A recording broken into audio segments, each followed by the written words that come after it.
और अब बात करते हैं कि प्रधानमंत्री मोदी ने कल जब जबरदस्त तरीके से सीएम योगी की तारीफ की, उसके बाद क्या मायने निकलते हैं, संदेश को सुनिए तो आपको समझ में आएगा। उत्तर प्रदेश ने देश को अनेक प्रधानमंत्री दिए हैं, लेकिन 5 साल का कार्यकाल पूरा करने वाले किसी मुख्यमंत्री के दोबारा चुने जाने का यह पहला उदाहरण है।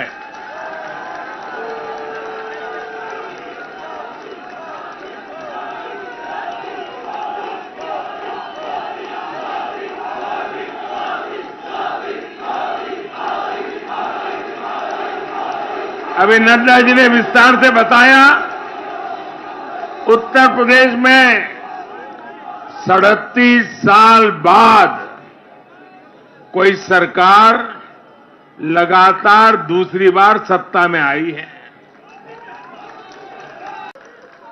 चुनाव के दौरान भाजपा के कार्यकर्ताओं ने मुझसे वादा किया था कि इस बार होली 10 मार्च से ही शुरू हो जाएगी। हमारे कर्मठ कार्यकर्ताओं ने ये विजय ध्वज फहरा करके इस वायदे को पूरा करके दिखाया है। मैं भाजपा के सभी कार्यकर्ताओं की भूरी भूरी प्रशंसा करूंगा। तो आपने सुना है किस तरह से प्रधानमंत्री मोदी ने तारीफ भी की और साथ ही उन्होंने बताया कि जो वादा किया था वो वादा निभाया उनके कार्यकर्ताओं ने, उनकी जनता ने, वोटर्स ने। और 2 होलियां मनाने जा रहे हैं, 10 को मना ली, अगली मनाएंगे 18 को। अब बात करते हैं बुंदेलखंड की, क्योंकि बुंदेलखंड में 2017 की बात करें तो 19 की सीटें बीजेपी ने हासिल कर ली थी, लेकिन इस बार बीजेपी के खाते में आई है 16 सीट, यानी सिर्फ 2 सीटों का नुकसान हुआ है।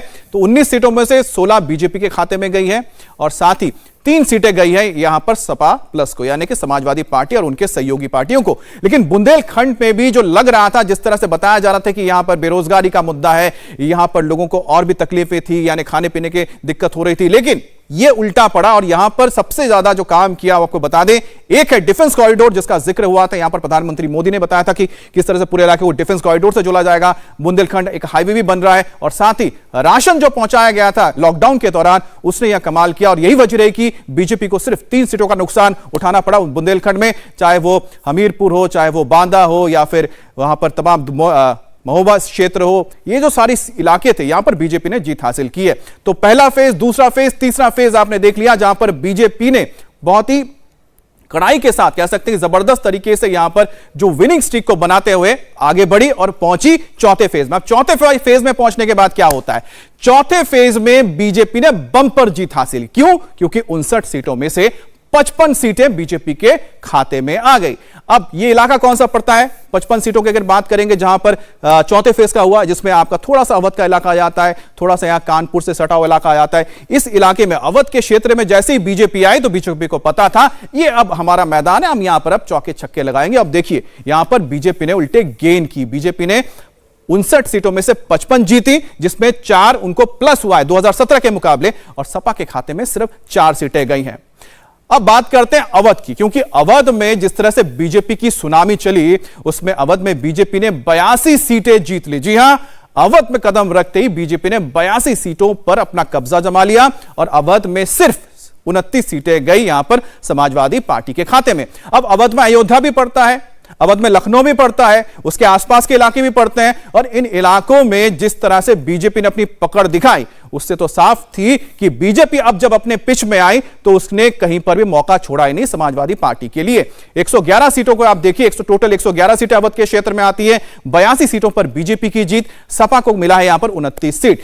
इस इलाके में बीजेपी ने अपनी पकड़ को मजबूत किया, जिसमें आपको बता दें जिस तरह से अयोध्या और उसके आसपास के इलाके को डेवलप किया जा रहा है, और साथ ही साथ इस इलाके में जिस तरह से कानून व्यवस्था, तमाम चीजों को लेकर काम किया गया। और सबसे बड़ी बात यह रही कि महिलाओं की सुरक्षा एक बहुत बड़ा मुद्दा रही है। और इस इलाके में हमें थोड़ा यह भी देखना पड़ा कि जिस तरह से जो बाहुबली होते थे उनके ऊपर जो बुलडोजर भी चले, उसका भी असर इन इलाकों में देखने को मिला है। लखनऊ में तो खुद आपने देखा था, कई सारे इमारतों को ढाया गया था और उनमें से कई का इस्तेमाल किसी पुलिस को दे दिया गया या फिर वहां पर कुछ कॉलेज बना दिए गए। अब बात करते हैं 5वें फेज की। जी हां, 5वां फेज, और इसमें 59 में से बीजेपी को 38 सीटें मिली हैं। कह सकते हैं थोड़ा बहुत टक्कर है, लेकिन जितना नुकसान होने के बारे में बताया जा रहा, उतना नुकसान बीजेपी को यहां पर हुआ नहीं।